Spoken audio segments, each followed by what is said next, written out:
For so long, if we really are killers. But you can't say you're going to take the land. No. You're going to put your king here when we have our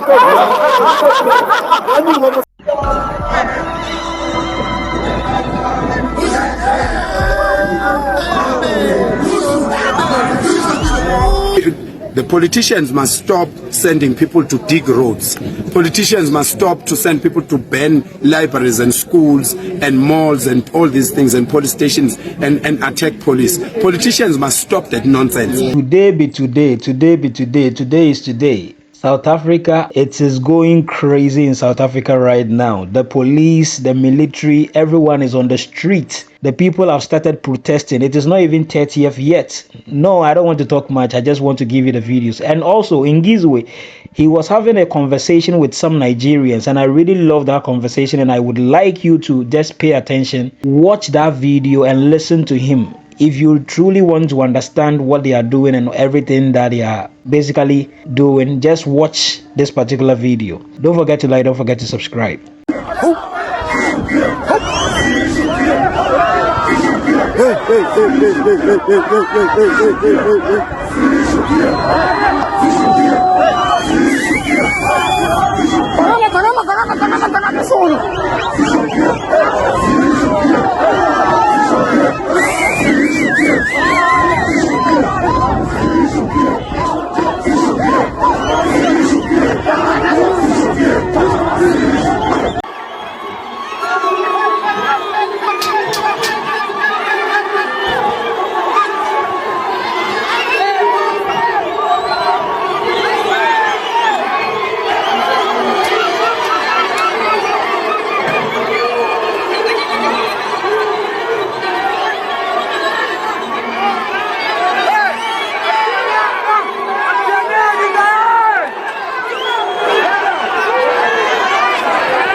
Agora manjin diasha, iasha. Siasha manjin sama timon.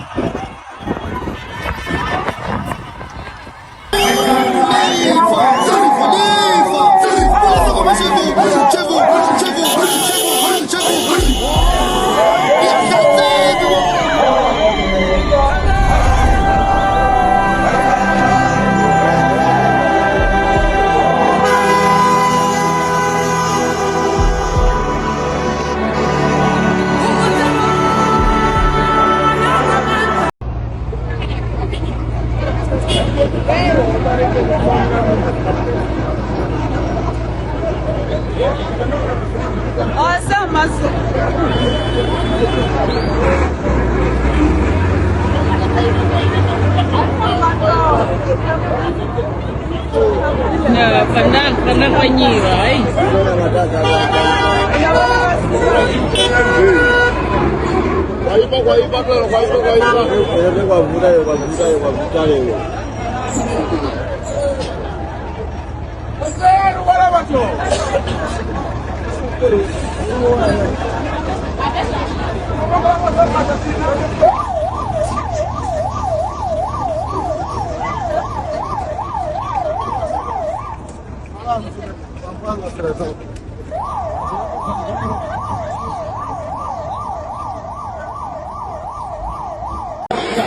nawe laphana uphake umthakathi wangena ngaphakathi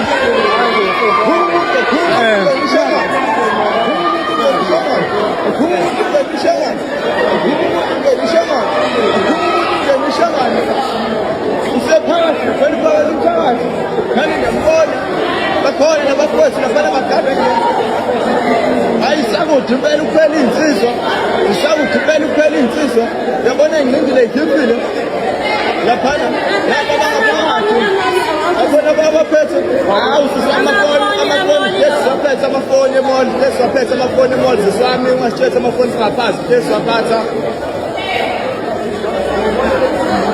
I am in Soweto in Johannesburg with some anti-migrant protesters.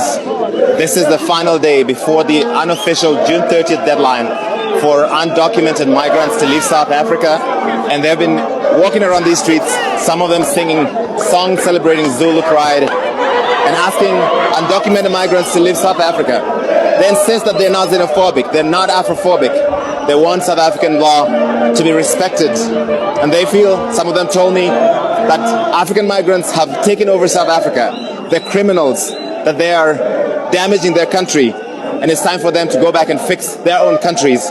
The government says these people have a right to march and protest, but not to violence and intimidation. Many African migrants who are seeking to flee South Africa fear for violence, they fear for their lives, even though South Africa has assured them that they will be safe.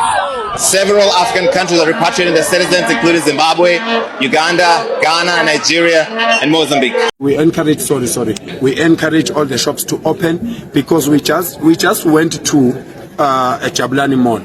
We went inside there. Everybody was happy. The manager of the center was happy. He even spoke to us. Nothing broke. So the politicians must stop sending people to dig roads. Politicians must stop to send people to ban libraries and schools and malls and all these things and police stations and attack police. Politicians must stop that nonsense. Yes. Because you can see 10,000, more than 10,000 people, they could have done something.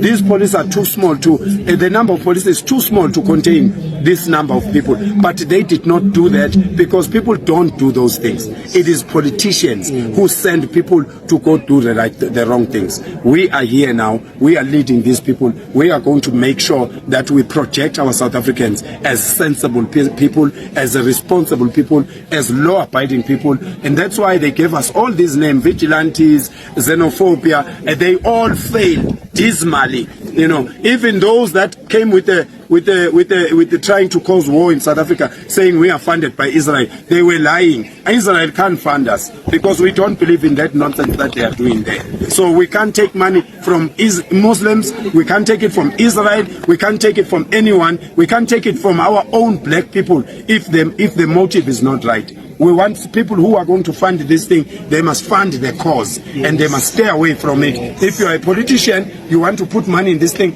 put money in this thing and stay away, because we will never, ever, ever promote your party. We want to promote South Africans. This time, South Africans are going to win. This time, this constitution, the incoming constitution of this country is going to be written by these people here. Not the constitution that is beautiful in America, but it's not beautiful in our country. As the June 30 deadline approaches, pressure is mounting on foreign nationals to leave South Africa, driven not by government policy, but by anti-immigrant groups threatening a national shutdown if illegal migrants don't go.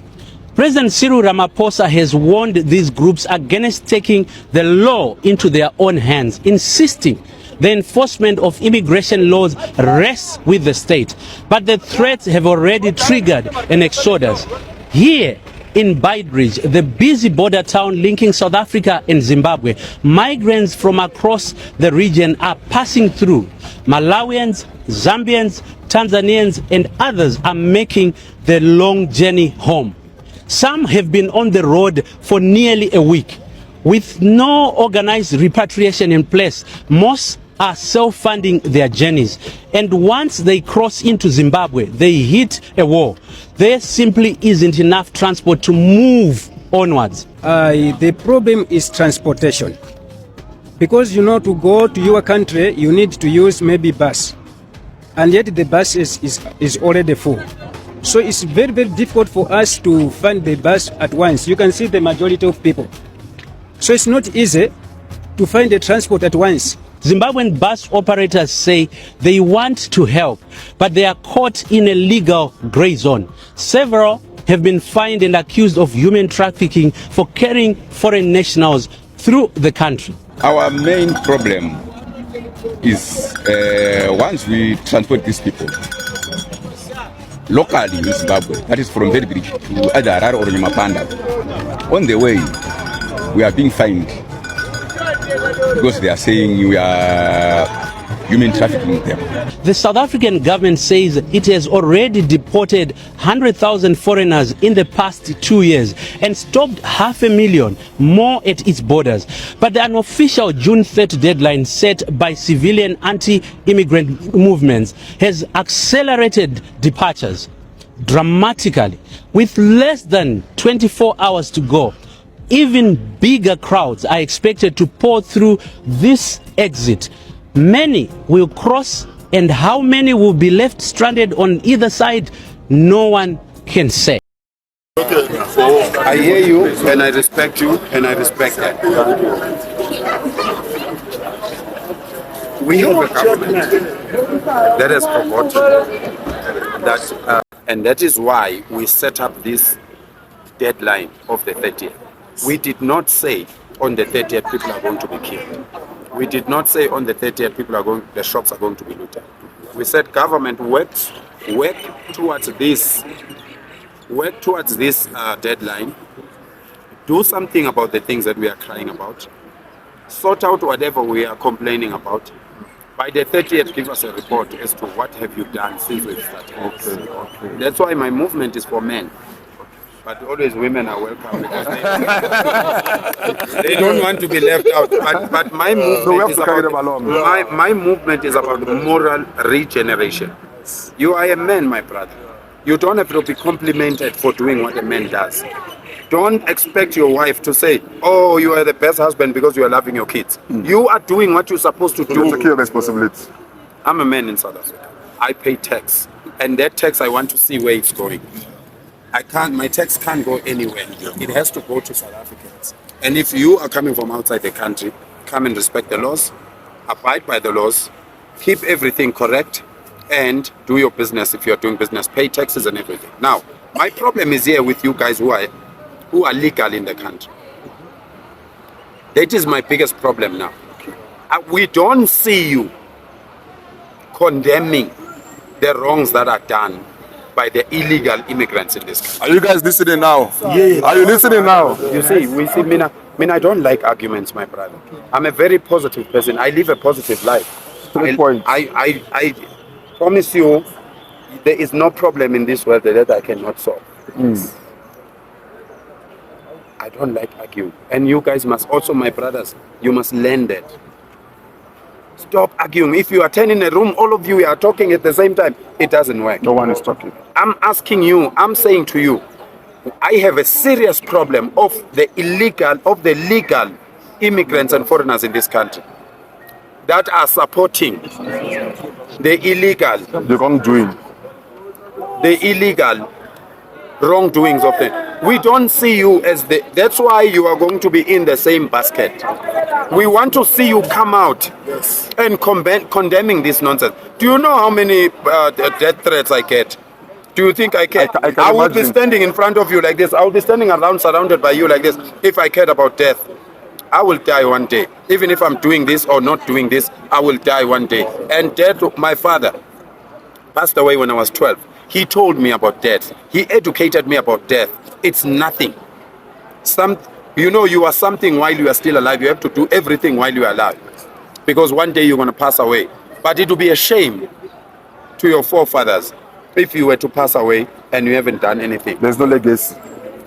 In my culture, during the day, if my kids are going to go and play with your kids in your house, during the day, during lunch, you can feed them. But when you are ready to give these kids the supper, because you are a man and you have a law in your house that says your son must not come back in your house after sunset. You must chase away my son around 4:30. Tell him, Go and collect your goats for your father. Go and collect cows for your father. Go and make sure and see that all your livestock, your father's livestock, is okay before the sun set. You are not chasing him away because of the food. You are chasing him away because you are a man. You need to uphold that law in your house. Decision. And you need to help this son, this boy of mine, to uphold the law, my laws in my house. Because your son is my son. If I'm not there, the boy must not be comfortable to do the wrong things in front of you as a father. This is what we are doing in South Africa. We are saying our father now is dishing breakfast, supper, and dinner to the kids from the neighboring countries. He's forgotten about us. We are trying to remind him. That's all. There is no fight. That's why my organization, you will never see violence. Yes. You see, discipline 5,000 men. When I put a stick down, they all sit. They all sit. But that must tell you something about those men. You must respect them more than the man that walks there and say, "Hamba, hamba, hamba." We don't say that. We ask the government to correct the systems. We ask you guys to respect the laws of the country, and that's what we are standing for. We really appreciate you. We really appreciate you. Thank you very much. We really appreciate you. Why? We did not organize a meeting yet.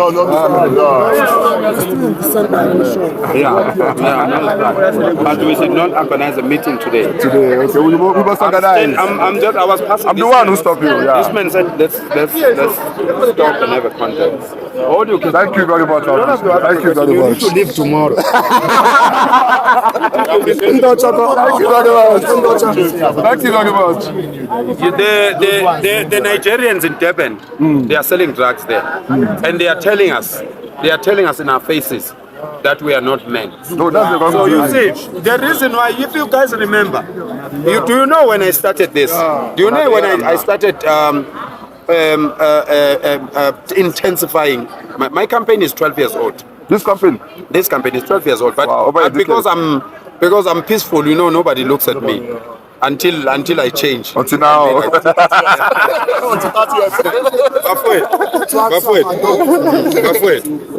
Bafwe, I mean, I'm asking you, Bafwe, to talk to your brothers in Durban. They mustn't make those videos saying they're going to take our women, they're going to rape our children, they're going to take the land. You know, we are getting scared when you say that. You know what I'm saying? When you do that, we are scared. We want to be proactive now and say, you know what, fuck this. If these guys are here, we have them. We've kept them in our house for 25 years, and now they are showing us the middle finger. No, that's wrong. That's wrong. Not everyone. That is the reason why. Otherwise, why were you staying here for so long, my brother? Why we didn't kill you for so long? If we really are killers. But you can't say you're going to take the land. No. You're going to put your king here when we have our Then you're going to see me taking. All right. Thank you, man. Thank you, man. Who benefits from the diplomatic and economic damage that South Africa is doing to itself right now with this anti-immigrant rhetoric? Who benefits from South Africa being completely isolated, with no allies, nobody around them, no other African countries willing to step in and help and support them when the people who benefit show up and go, "Ooh, we told you they couldn't govern themselves. Look at what they've done. We'll have to take power and control now and make sure that they never get to, rule or govern themselves again, because they obviously can't." And there's nobody to step in and stop it. Who benefits from that? That is the conversation that so many people are missing and we need to be having. As a South African sitting here watching the 30th of June descend on us like a nasty, evil, dark cloud, there's one word that keeps playing in my head over and over again. Hypocrisy. And some of y'all justifying this behavior by saying foreigners are not your friends?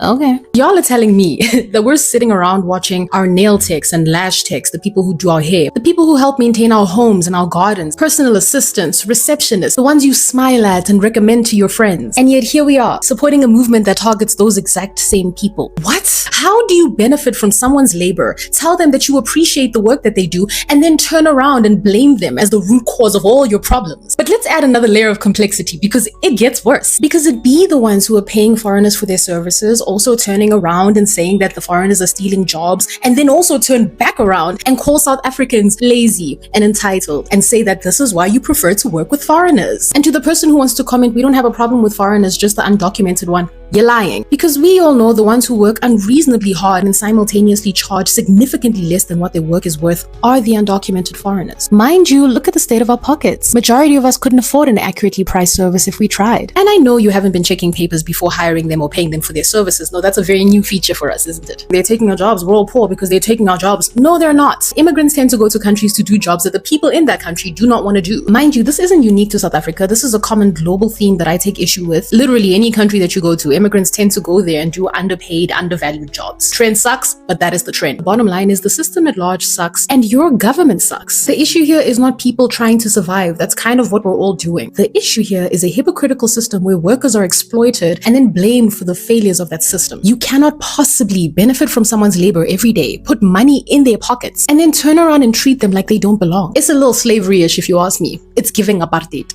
Looks like our internalized colonized is showing. I mean, my colleague next to me said that, that we're a foreign-funded organization, right? Action SA is funded by Martin Marshall, who is Israeli. And Action SA, Herman Mashaba himself, was found to have put a black box inside of Joburg City Council. That's a verified fact. And that box was grabbing information. It was an Israeli spy machine that was grabbing the information of city councillors. And there's never been accountability for that.